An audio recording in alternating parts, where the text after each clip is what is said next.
তোমার চুলের ওই গাজরাটা খুলে আমাকে দাও। কেন গাজরা খুলে দিব কেন? তুমি এখানে কাজ করতে আসছো, কিছুক্ষণ পর তোমার চুল থেকে খুলে এটা এমনিতে মাটিতে পড়ে যাবে, তার আগে আমার হাতে দাও। দাও, দিতে বলেছি, দাও।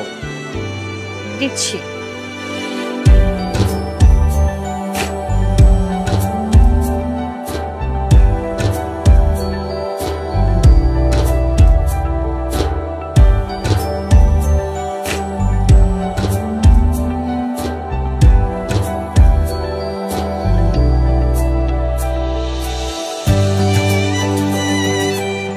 সবাই শোনো, আগামী 1.5 মাস আমাদের এই সকল কার্যক্রম বন্ধ থাকবে, ঠিক আছে? কেন কেন কেন কার্যক্রম বন্ধ থাকবে কেন? কারণ সামনে সবার পরীক্ষা। এই 1.5 মাস সবাই সব কার্যক্রম বন্ধ রেখে শুধুমাত্র পরীক্ষার প্রস্তুতি নিবে। তাই পড়াশোনা তো করাই যায়। আমার পড়াশোনা করতে এত ভালো লাগে না, আমার কাজ করতে ভালো লাগছে। সবার সাথে কাজ করব আমি। ঠিক আছে, আমরা কাজ তো করবোই, কিন্তু আমাদেরকে পড়াশোনাটাও করতে হবে। পড়াশোনা করে আমাদেরকে মানুষের মতো মানুষ হতে হবে। আরেকটা কথা, আমরা যদি আমাদের মনুষ্যত্ব বৃদ্ধি করতে পারি, তবেই না মানুষকে সাহায্য করার জন্য আমাদের মনোবল আরো বেশি বৃদ্ধি পাবে, তাই নয় কি? তাহলে কি 1.5 মাস কোনো কর্মসূচি নেই? না, নেই। ঠিক আছে, তাহলে আগামী 1.5 মাস পরে আমরা সবাই আবার একত্রিত হচ্ছি, আর এর মাঝে আমি সবার সঙ্গে যোগাযোগ করবো, ঠিক আছে? সবার নাম্বারই তো আমার কাছে আছে, শুধু ময়নার নাম্বারটা নেই। তোমার নাম্বারটা দাও তো। না না, আমার নাম্বার আপনাকে দিতে পারবো না, আপনি লোকটার সুবিধার না। সুবিধার না মানে? এখানে অসুবিধার কি হলো? দেখেছি, অনেক কিছুই দেখেছি, বলবো না। আচ্ছা ঠিক আছে, আমাকে বলতে হবে না। শাকিলের কাছে তোমার নাম্বারটা দিয়ে দাও, ওই তোমার সাথে যোগাযোগ করবে। ওকে কেন দিব আমি? ওকে নাম্বার দিব, তারপর ওর থেকে নাম্বার নিয়ে আমাকে আপনি ডিস্টার্ব করবেন। আপনাকে চিনি না আমি। আপু, ফাহিম ভাইকে বিশ্বাস করতে পারেন, উনি খুবই ভালো মানুষ। আমি বিশ্বাস করি না ওনাকে। আচ্ছা ঠিক আছে, লাগবে না।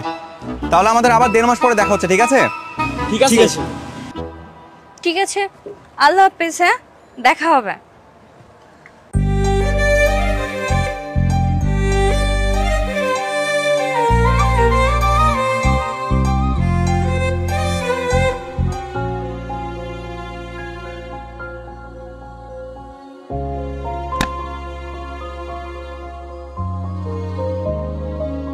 আরে আরে, কখন চিঠি রেখে গেল? ইস, আর একটুর জন্য ধরতে পারলাম না।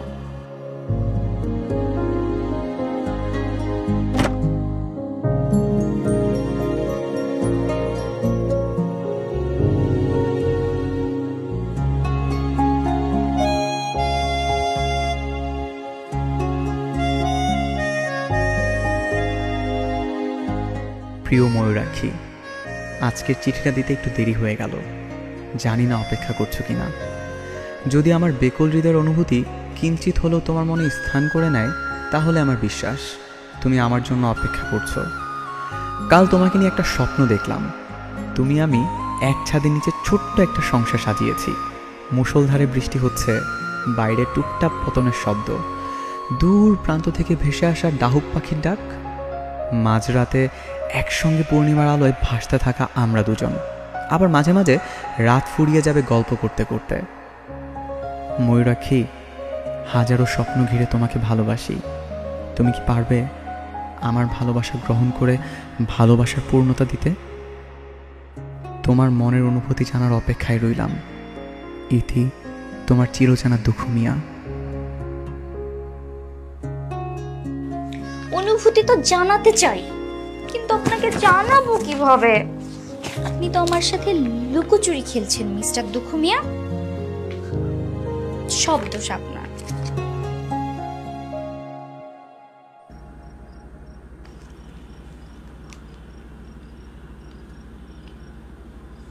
আইডিয়া, আমার লেটার বক্সে আমি চিঠি রেখে গেলেই তো হয়। আমাকে যখন চিঠি দিতে আসবে তখন তো আমার চিঠি পেয়ে যাবে। এই চিন্তাটা আমার মাথাতেই আসেনি কেন? আমাকে চিঠি লিখতে হবে।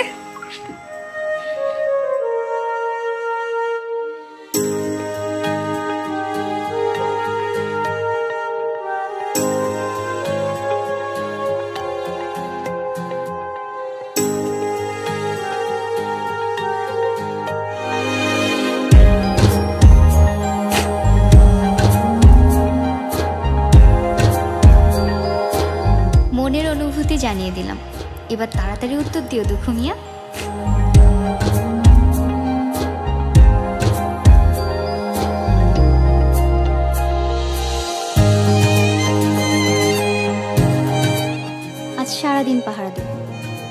কখন সে আসে আমিও দেখি, আর কতদিন সে আমার থেকে নিজেকে লুকিয়ে রাখবে।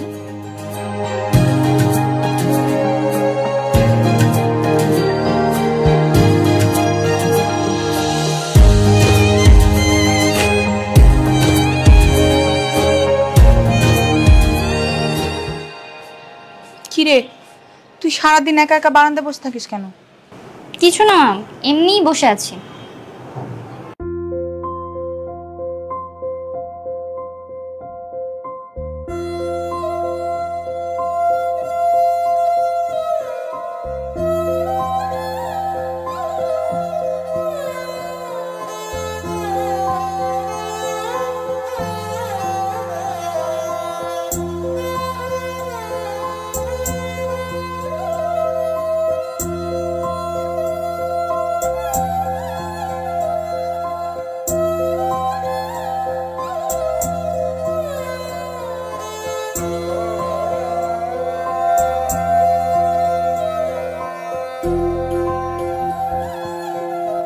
দেখো, ছেলেটা অনেক স্মার্ট এবং সুন্দর না? খুব সুন্দর, মাশাআল্লাহ। দেখ মা, ছেলেটাকে দেখলেই তোর পছন্দ হবে।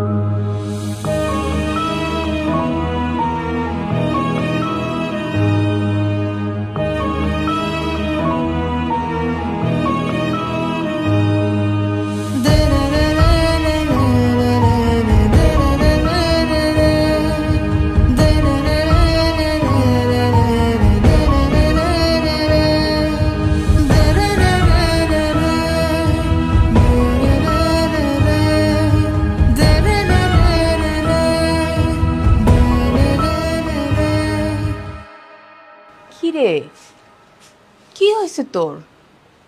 মন খারাপ করে বসে আছিস কেন? কিছু না মা।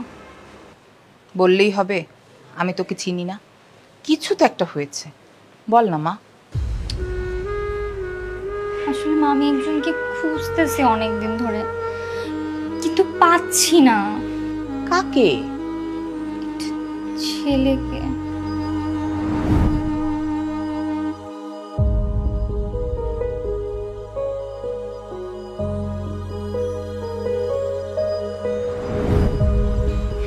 শোন মা, আমার মনে হয় পাড়ার কোনো দুষ্টু ছেলেই কাজ করেছে।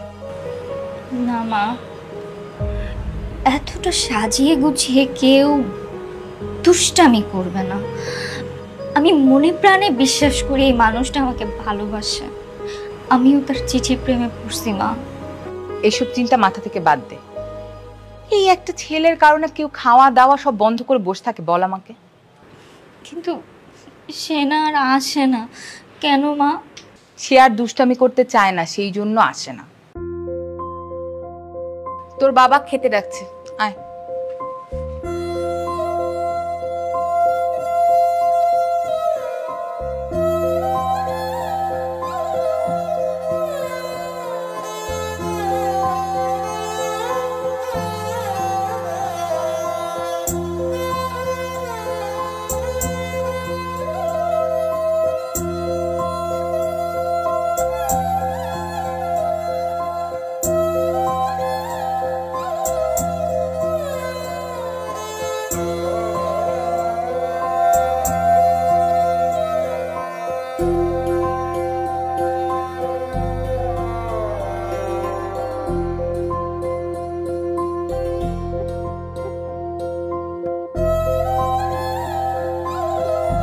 আগন্তুক দুঃখ মিয়া, আপনি কোথায় হারিয়ে গেলেন?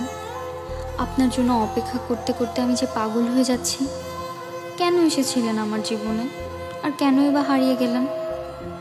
আপনি কি জানেন, আপনার জন্য আমার রাতে ঘুম হয় না। প্রতি মুহূর্তে মনে হয় এই বুঝি আপনি চিঠি নিয়ে এলেন। প্রতিদিন কতবার যে চিঠির বক্সটা আমি চেক করি, আপনি কল্পনাও করতে পারবেন না। প্লিজ তাড়াতাড়ি আসেন, আমি যার ধৈর্য ধরে থাকতে পারছি না। প্লিজ আর লুকিয়ে না থেকে চিঠি নিয়ে আসেন। ইতি, আপনার ময়ূরাক্ষী ময়না।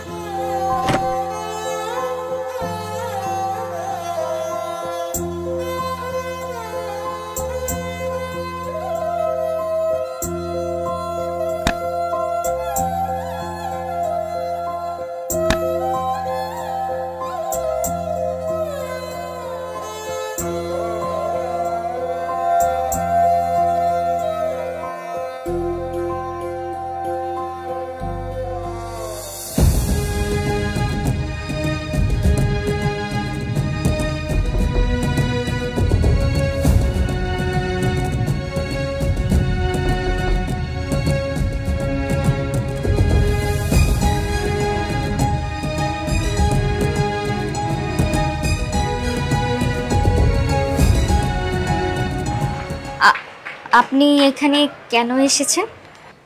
তুমি ময়না তাই না? হ্যাঁ, কিন্তু আপনি? আরে তুমি আমাকে চিনতে পারোনি? কিরে মা, কে এসেছে? আরে আদনান এসেছো? এসো এসো, ভিতরে এসো, বাইরে দাঁড়িয়ে আছে ওখানে, এসো।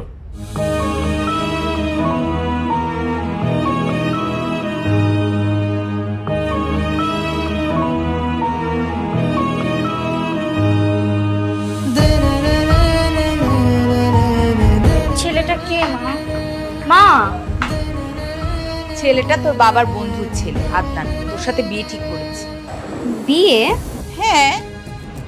আমার বিয়ে মানে আমি কি এখন বিয়ে করব বলেছি? আশ্চর্য, তোর বলতে হবে কেন? আমরা তোর বাবা মা হিসেবে তোর বিয়ে ঠিক করতে পারি না? কিন্তু মা। কোনো কিন্তু নাই। আর তাছাড়া আদনান অনেক ভালো একটা ছেলে, পড়াশোনা শেষ করে বিজনেসে ঢুকেছে। এরকম ভালো ছেলে সবসময় পাওয়া যায় না। অল্প কিছুদিনের মধ্যেই আদনানের সঙ্গে তোর বিয়ে। বাবা, কোনো কথা নাই, আমি যেটা বলেছি সেটাই হবে। এটাই আমার শেষ কথা। তুমি বোঝাও তোমার মেয়েকে।